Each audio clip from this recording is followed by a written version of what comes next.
Oke, kemarin kan kita udah ngomongnya soal efisiensi anggaran yang bisa mempengaruhi kinerja dari PNS dan ASN. Ya sebenarnya lebih titik beratnya ke ASN sih. Tapi kalau misalkan ini nggak ada kebijakan yang optimal dan juga minimal tidak merugikan ASN untuk tingkat bawah, kemungkinan besar sih bisa aja terjadi pemutusan hubungan kerja dan mereka juga mungkin mengambil opsi yang nggak semua tokoh politik ini suka, yakni kabur aja dulu.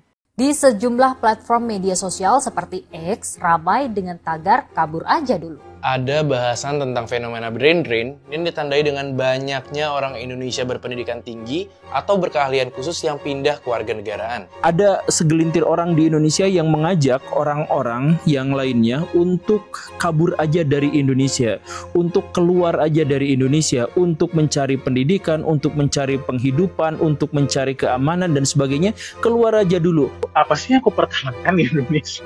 Nggak ada.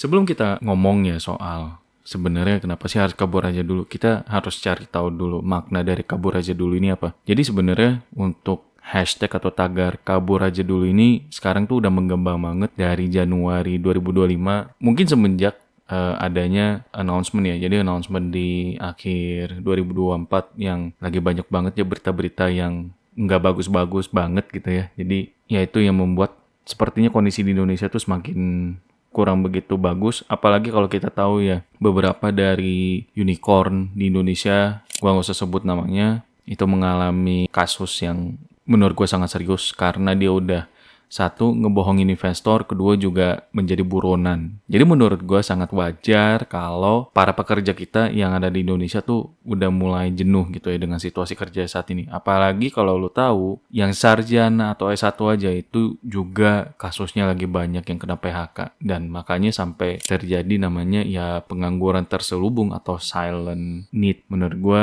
sangat-sangat disayangkan kalau ini masih terus terjadi dan belum ada pemecahan masalah yang sangat solutif dan juga inovatif. Mau nggak mau ya kita harus pergi keluar. Kalaupun keluar kota nggak ada, ya mau nggak mau keluar negeri gitu. Terserah mau jadi apa, mau jadi petani kayak, mau jadi pekerja lepas kayak, mau jadi pekerja buruh kayak, atau ya mungkin jadi kacung di negara orang kayak nggak masalah gitu ya. Dan makanya hashtag kabur aja dulu ini terjadi. Karena memang kalau kita lihat sih udah mulai banyak banget orang jenuh dengan sistem pekerjaan di sini. Tapi ini nggak menutup sistem pekerjaan aja. Ada juga mereka yang udah bisa dibilang capek gitu sama sistem pendidikan di Indonesia. Dan ketika mereka mau keluar negeri, mereka mencari beasiswa. Dan moga-moga aja sih mereka bisa masuk ke top university di negara itu.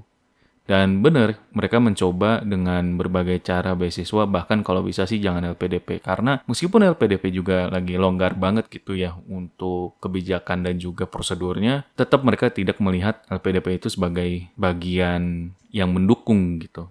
Jadi gue bukannya bilang bahwa LPDP itu salah, enggak. Cuma kalau dari sisi value-nya, untuk saat ini para pencari suaka universitas atau suaka pendidikan tinggi juga melihatnya yang mendingan keluar negeri dengan beasiswa ya mungkin Erasmus, Fulbright atau beasiswa dari Kementerian Jepang gitu ya yang memang tiap hari itu pasti selalu ada gitu ya untuk memberikan beasiswa. Apakah ini salah? Enggak, karena balik lagi kita sebagai seorang individu, gue bilangnya individu ya, bukan sebagai warga negara Indonesia, tapi sebagai individu kita tentunya mencari pengharapan yang terbaik, mencari nafkah yang terbaik. Makanya nggak heran banyak banget teman-teman kita, terutama yang ada di Jawa, yang ada di Sumatera juga, akhirnya mereka lebih memilih luar negeri daripada mereka harus ke negeri sendiri gitu, atau bahkan ya mungkin mereka ke Subang atau mereka ke Nusa Tenggara gitu, yang ternyata ya kurang lebih sama juga. Jadi kalau misalkan nih ditanya, sebenarnya bisa nggak sih mereka yang udah lama tinggal di Indonesia terus habis itu balik lagi ke luar negeri? Bisa sebenarnya. Kenapa? Karena dari pemerintah sendiri udah ada program desa migran mandiri. Kalau nggak salah desa migran mandiri atau desa migran produktif. Gue agak lupa juga, tapi nanti lu bisa cek ya. Mereka memberikan program ini untuk menjamin anak-anak dan istri mereka, ya sebenarnya basicnya keluarga mereka ya, yang jauh gitu dari pandangan mereka atau bahkan jauh dari ya sentuhan gitu ya, sentuhan orang tua yang lagi kerja di luar negeri. Jadi dengan adanya program seperti ini, Mereka yang bingung dengan bagaimana mengasuh anak itu bisa mendaftarkan diri mereka untuk program desa mandiri atau desa produktif ini. Atau desa migran produktif. Jadi ini sangat-sangat membantu. Tapi yang menjadi tantangan adalah kalau misalkan mereka bawa nih satu keluarga ke luar negeri dan mereka berencana untuk menetap hingga mendapatkan permanen resident. Apakah iya itu bisa mereka balik lagi ke negara mereka sendiri? Jawabannya 50-50. Karena balik lagi ada orang yang seneng sama negara itu, ada juga yang mereka ya udah mendingan balik karena masih ada keluarga juga di sana dan juga ada beberapa aset yang masih bisa diolah lah kalau gue bilang. Tapi yang paling parah adalah kalau mereka ini akhirnya mencoba ya, gue bukannya bilang udah pasti, tapi mencoba untuk menjadi warga negara di negara itu. Jadi bukannya mereka berkhianat, tapi balik lagi sebagai seorang individu mereka juga pasti mencoba gimana caranya biar taraf hidup mereka tuh menjadi lebih baik. Karena percuma juga kalau misalnya lu balik gitu ya, balik ke negara lu atau balik ke kampung lu atau tempat lu biasanya lu besar gitu ya di sana, tiba-tiba ya lu nggak dapat apa-apa.